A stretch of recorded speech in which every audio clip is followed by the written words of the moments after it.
आज आप लोग को आपके अपने YouTube channel RS diamond official में साथियों बहुत बड़ी अपडेट निकल के आ रही है। खासकर वैसे अभ्यर्थी जो 7वें चरण के इंतजार में लंबे समय से है। जी हाँ, 7वें चरण के इंतजार में लंबे समय से बैठे उन अभ्यर्थियों के लिए बहुत बड़ी खुशखबरी निकल के आ रही है। खासकर मैं बताना चाहूँगा वैसे सीटेट अभ्यर्थी जो उत्तीर्ण कर चुके हैं दिसंबर और जनवरी में, उनके लिए भी चूँकि लोगों का बार-बार उन सभी अभ्यर्थियों का बार-बार कमेंट आ रहा था कि सर 7वें चरण के लिए नियोजन कब होगा और कब जो है इसकी नोटिफिकेशंस आने की संभावना है। तो ऐसे में देखने वाली बात यह होती है कि 7वें चरण का जो है क्या सब न्यूज़ सामने निकल के अपडेट आ रही है, ऐसे में हम लोग बात करेंगे। यहाँ पे आप स्पष्ट रूप से देख लीजिए कि 7वें चरण की जो शिक्षक बहाली होगी, इसके नए तरीके से होगी अब शिक्षक बहाली। 7वें चरण की शिक्षक बहाली बिल्कुल आपको 6ठे चरण से जिस प्रकार से प्रक्रिया चल रही है और इसका जो है भुगतान सभी अभ्यर्थियों को भुगतना पड़ रहा है। तो बिल्कुल अब 7वें चरण की जो शिक्षक बहाली होगी वो 6ठे चरण से बिल्कुल भिन्न होगी, अलग प्रकार की होगी, नए तरीके से होगी और जिसमें मुखिया और सरपंच की कोई भागीदारी नहीं होगी। जी हाँ, मुखिया और सरपंच की कोई भागीदारी नहीं होगी। मुख्य रूप से आप समझ लीजिए इसकी प्रक्रिया पूरी जो है ऑनलाइन तरीके से होगी और इसमें किसी भी मुखिया या सरपंच की इसमें जो है कोई भागीदारी होगी ही नहीं। और नए तरीके से जो है शिक्षक बहाली 7वें चरण की जाएगी। तो ऐसे में बहुत बड़ी अपडेट है, खासकर 7वें चरण के इंतजार में बैठे उन सभी अभ्यर्थियों के लिए जो लंबे समय से इंतजार कर रहे हैं। साथ में ही हम लोग बात करेंगे वैसे अभ्यर्थियों के लिए भी जिनको 6ठे चरण में सिलेक्शन हो चुका है और नियुक्ति पत्र के लिए लंबे समय से इंतजार है। क्योंकि मैं बताना चाहूँगा जिस प्रकार से जो है इलेक्शन कमीशन ने एक लेटर जारी करके स्पष्ट कर दिया कि वर्तमान समय में जो चुनावी प्रक्रिया चल रही है पंचायत चुनाव का, इसके बाद ही जो है थर्ड राउंड काउंसलिंग का शेड्यूल भी जारी होगा और उसके बाद ही नियुक्ति पत्र भी जो है प्रदान की जाएगी। तो ऐसे में देखने वाली बात यह होती है कि कब तक जो है चुनावी प्रक्रिया संपन्न होती है और कब तक जो है तीसरे राउंड शेड्यूल जो है जारी होती है। चूँकि यह अंदेशा यह भी लगाई जा रही है, कयास यह भी लगाए जा रहे हैं कि चुनावी प्रक्रिया लगभग में आपको 15 दिसंबर के आसपास, जी हाँ, 15 दिसंबर के आसपास आपको समाप्त हो जाएगी और जैसे ही प्रक्रिया समाप्त होगी तो थर्ड राउंड काउंसलिंग का शेड्यूल जारी किया जाएगा और साथ में ही पहले और दूसरे राउंड में जिन सभी अभ्यर्थियों का काउंसलिंग हो चुका है, चयन हो चुका है, उन सभी अभ्यर्थियों को नियुक्ति पत्र भी प्रदान करने की आशंका जताई जा रही है। ऐसे में हम लोग बात करेंगे 7वें चरण के अभ्यर्थियों के लिए मुखिया और सरपंच की कोई भागीदारी नहीं होगी। साथ में ही क्या कुछ सामने निकल के आ रही है हम लोग जानने का प्रयास करेंगे। साथियों, शिक्षा विभाग ने 7वें चरण के एक रिक्रूटमेंट बोर्ड के लिए जरिए जो है शिक्षकों की बहाली की योजना तैयार की है। शिक्षा विभाग ने 7वें चरण के एक रिक्रूटमेंट बोर्ड के जरिए शिक्षकों की बहाली की योजना तैयार की है। साथ में ही शिक्षा विभाग फर्जी सर्टिफिकेट को लेकर के भी अब जो है फूक फूक कर कदम रख रहा है। जिस प्रकार से 6ठे चरण में बहुत सारे आप भी खासकर न्यूज़ सुने होंगे मेरे चैनल के माध्यम से भी कि अनेक प्रकार के ऐसे जगह हैं जहाँ पे अभ्यर्थियों के सर्टिफिकेट में बहुत सारे जो है कमियों को परखा गया। साथ में ही उनकी जो है काउंसलिंग प्रक्रिया को भी रद्द कर दी गई और साथ में ही उनका चयन भी जो है रद्द कर दिया गया। तो ऐसे में देखने वाली बात यह होती है कि जिस प्रकार से घोषणा की जा रही है कि अब जो है सर्टिफिकेट की जांच में, जी हाँ, ऐसे में देखने वाली बात यह होती है कि सर्टिफिकेट के जांच में किस प्रकार से जो है फूक फूक कर कदम शिक्षा विभाग रख रही है और सर्टिफिकेट की जांच भी जो है जल्द से जल्द करके चयनित अभ्यर्थियों को नियुक्ति पत्र कब तक मिलेगा, यह तो ऑलरेडी हम लोग इसके बारे में डिस्कस कर चुके हैं। आप समझ लीजिए जिस प्रकार से जो है शिक्षा विभाग का न्यूज़ निकल के आया था, कुछ समय पहले मैंने एक वीडियो भी बनाया था कि 31 अक्टूबर तक, जी हाँ, 31 अक्टूबर तक जो है हर हाल में सर्टिफिकेट की जांच करने की बात कही गई है। तो 31 अक्टूबर तक सर्टिफिकेट की जांच लगभग अपूर्णतः जो है सर्टिफिकेट की जांच हो चुकी है। चूँकि आज लगभग में मैं आपको बताना चाहूँगा जिस प्रकार से आज डेट 27 तारीख है, लगभग 3 या 4 दिन बचे हैं।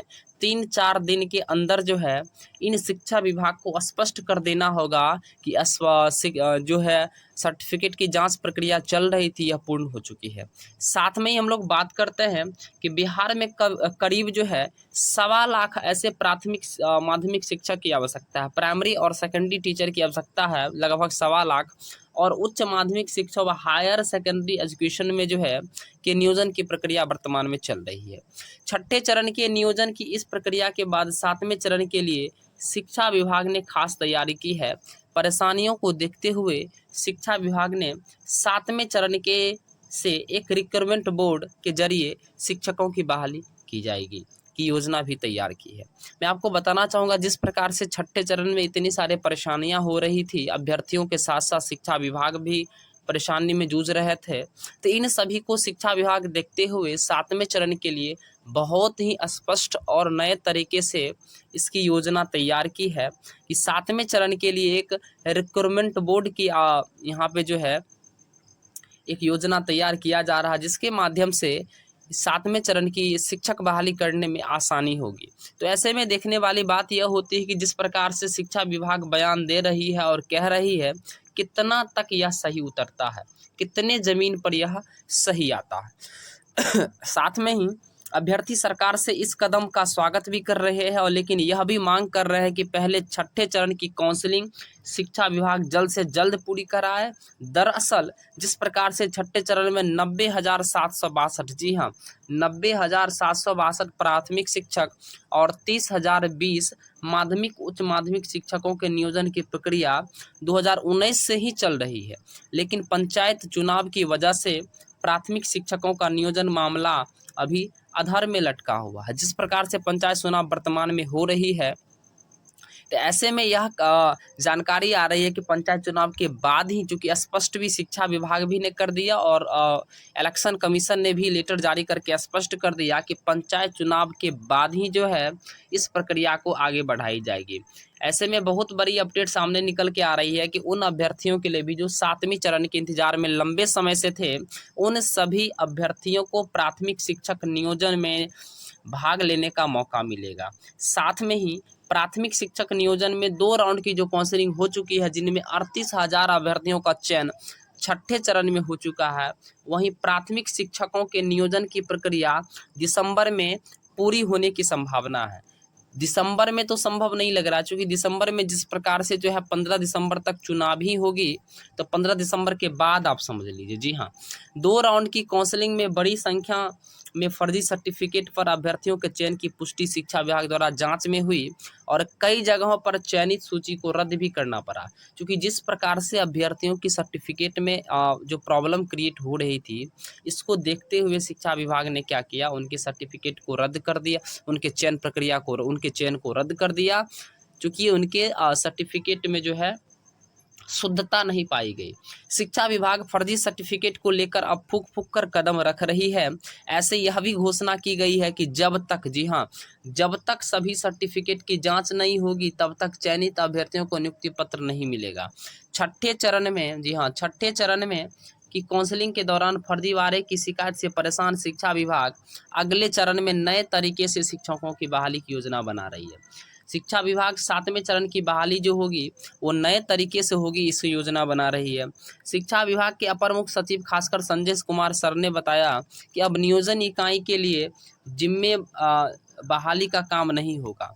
जिस प्रकार से नियोजन इकाई को पूरा जो है जिम्मे की काम दी गई थी, जिसमें बहुत सारे परेशानियां भी हो रही थी, तो ऐसे में अब रिक्रूटमेंट बोर्ड का प्रस्ताव रखा गया है। इन्हीं के द्वारा पूरी प्रक्रिया जो है संपन्न कराई जाएगी। 7वें चरण में शिक्षकों की बहाली के लिए शिक्षा विभाग एक रिक्रूटमेंट बोर्ड बनाएगा, जिसमें पंचायत या प्रखंड स्तर के किसी जनप्रतिनिधि की कोई भूमिका नहीं होगी। जो पंचायत स्तर के जनप्रतिनिधि हो, तो मुखिया हो या सरपंच हो, या आपको ब्लॉक लेवल का कोई जनप्रतिनिधि हो, तो उनको इसमें जो है मौका नहीं मिलेगा, उनकी कोई भूमिका नहीं होगी। साथ में तमाम प्रक्रियाएं जो होगी वो ऑनलाइन माध्यम से होगी। अभ्यर्थियों को भी यह परेशानी नहीं होगी, कि फर्जीवाड़ी की शिकायत भी नहीं होगी। अभी इस पर विचार भी चल रहा है। यह भी संभव है कि शिक्षकों की बहाली प्रतियोगिता परीक्षा के जरिए की जाए। तो ऐसे में देखने वाली बात यह होती है कि जिस प्रकार से अपर मुख्य सचिव का बयान आ रहा है, तो कब तक जो है इस प्रकार की प्रक्रिया आरंभ होगी। छठे चरण के समाप्त होने के बाद सातवें चरण की जो है बहाली प्रक्रिया आरंभ होने की जो है आशंका जताई जा रही है। ऐसे में देखने वाली बात यह होती है कि जिस प्रकार से जो है शिक्षा विभाग ने स्पष्ट अपना बयान दिया है, कब तक जो है इस प्रकार का, कब तक सातवें चरण के इंतजार में बैठे लोगों को जो है मौका मिल पाएगा। तब तक के लिए धन्यवाद। चैनल पे साथ ही अगर आप नए हैं तो चैनल को सब्सक्राइब कर ले, साथ में बेल आइकन को भी प्रेस कर ले, क्योंकि आप हमेशा जानते हैं कि RS डायमंड ऑफिशियल आपके लिए हमेशा ऑफिशियल और सटीक न्यूज़ लेकर के आता है। इसलिए चैनल को सब्सक्राइब कर ले, ज़्यादा से ज़्यादा लाइक करें, शेयर करें। तब तक के लिए धन्यवाद। देखते रहिए RS डायमंड ऑफिशियल को। चैनल पर नए हैं तो जरूर सब्सक्राइब कर ले। जय हिंद।